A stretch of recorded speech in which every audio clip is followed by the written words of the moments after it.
अभी मैं मुख्य कैंसर जैसे मुंह का कैंसर जो के बारे में बात करेंगे।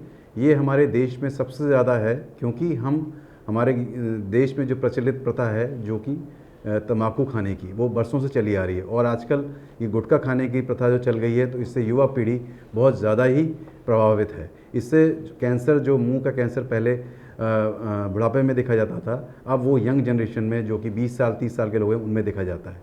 तो ये कब हम जानें कि हमें मुंह का कैंसर हो गया है, या कोई ऐसा छाला हो हमारे मुंह के अंदर जो कि काफ़ी समय से भर नहीं रहा हो, जो कि जिसमें खून निकलता हो, या खाना खाने में हमें काफ़ी समय से दिक्कत महसूस हो रही हो, खाना फंस रहा हो, ऐसा तो हो सकता है कि हमें मुंह का कैंसर हो। और या फिर हम तम्बाकू का सेवन करते हैं, हमारा मुंह पूरी तरह खुलता नहीं है, या मुंह के अंदर सफ़ेद धब्बे हैं या लाल धब्बे हैं जो कि काफ़ी समय से जा नहीं रहे हैं। तो आपको एक चेकअप की ज़रूरत है एक कैंसर स्पेशलिस्ट से, ताकि आप ये रूल आउट कर सकें कि आपको कहीं कैंसर तो नहीं है। उसके लिए हमें क्या करना होता है कि अगर छाला है तो उसमें से एक छोटा सा पीस लेके लैब में भेजते हैं, उससे हमें मालूम चलता है उसमें कैंसर है कि नहीं है। अगर उसमें कैंसर निकल के आता है तो हम उसमें डिसाइड करते हैं कि क्या बेस्ट ट्रीटमेंट आपके लिए होगा। तो उसके लिए जो ट्रीटमेंट होता है मुंह के कैंसरों के लिए, वो ऑपरेशन होता है। ऑपरेशन से हम जो भी एरिया इफेक्टेड होता है उससे पूरा निकाल देते हैं। साथ में हम ये कंफर्म कर लेते हैं ऑपरेशन के दौरान ही कि हमने पूरी तरह कैंसर निकाल दिया है कि नहीं। साथ में जो गर्दन में गठानों में, क्योंकि ये स्प्रेड गर्दन के गठानों में होता है, तो गर्दन की गठानें भी निकाली जाती हैं। ऑपरेशन के बाद जब रिपोर्ट बनती है, लैब में जाती है, उसके बाद हमें क्लियर मालूम चलता है कि क्या स्टेज में बीमारी है और आगे कोई ट्रीटमेंट की ज़रूरत है कि नहीं। जैसे कि रेडियोथेरेपी बोलते हैं, जो किरणें होती हैं, एक्सरे की किरणें होती हैं जो कि कैंसर सेल्स को मारती हैं।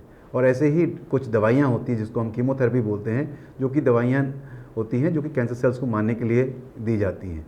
तो हो सकता हो कि इनकी ज़रूरत पड़े, और इसके बाद जब ये ट्रीटमेंट पूरा हो जाता है उसके बाद 2-3 महीने में आके दिखाना पड़ता है, चेकअप कराना पड़ता है कि कहीं कैंसर दोबारा तो नहीं आया।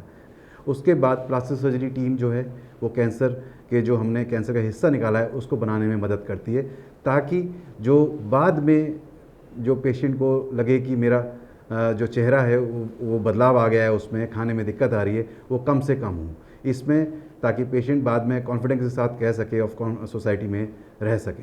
उसके बाद आपको हमारे जो प्रोस्थोडोंटिक्स टीम है जो कि बताती है अगर दांत वांत लगने हो तो उसमें मदद करते हैं।